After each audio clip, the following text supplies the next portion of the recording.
Bonjour à toi, cher aventurier des internets, et bienvenue sur Cogite. Je m'appelle Guillaume et c'est l'heure d'une nouvelle chronique Cogite.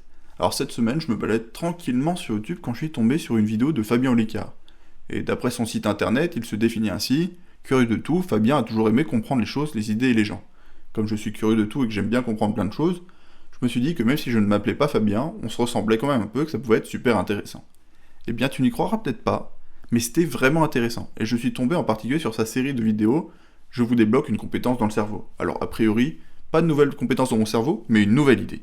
Et si moi aussi, je t'aidais à débloquer une compétence? Alors j'ai réfléchi fort, longtemps, c'était pas évident, mais j'ai trouvé mon sujet.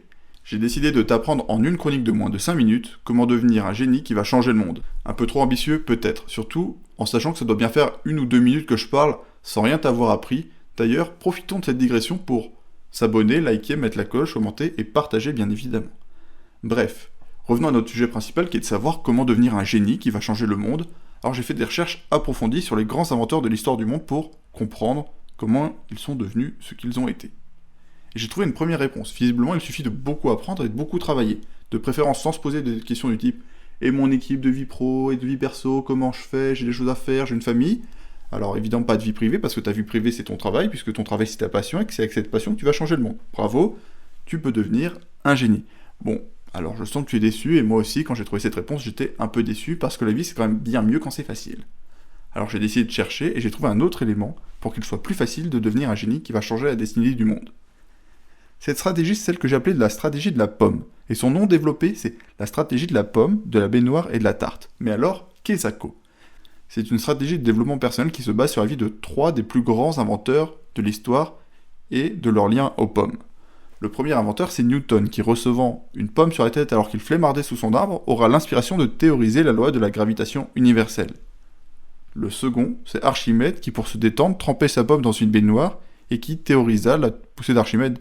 Et au fond, ce n'est que la force que va appliquer l'eau soumise à la gravité théorisée par Newton 2000 ans plus tard pour reprendre la place qui est la sienne et te pousser vers le haut tout simplement. Bref. Enfin, le troisième inventeur, ou plutôt les troisièmes inventeurs, ce sont 2 sœurs qui, alors qu'elles faisaient une tarte aux pommes, évidemment, la firent tomber dans un autre moule à tarte et par flemme la cuire ainsi, aboutissant à la création de la fameuse et délicieuse tarte tatin, qu'elles ont nommée donc en fonction de leur nom, parce que c'était les sœurs Tatin, quoi. Bref, pour laisser votre trace dans l'histoire comme un inventeur de génie, je vous conseille de travailler, apprendre et d'avoir des pommes pas loin.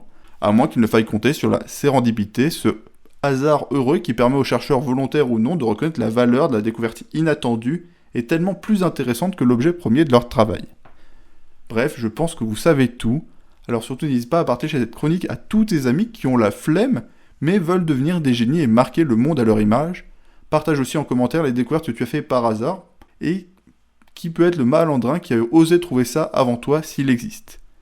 Merci à toi pour ton soutien, à bientôt, salut.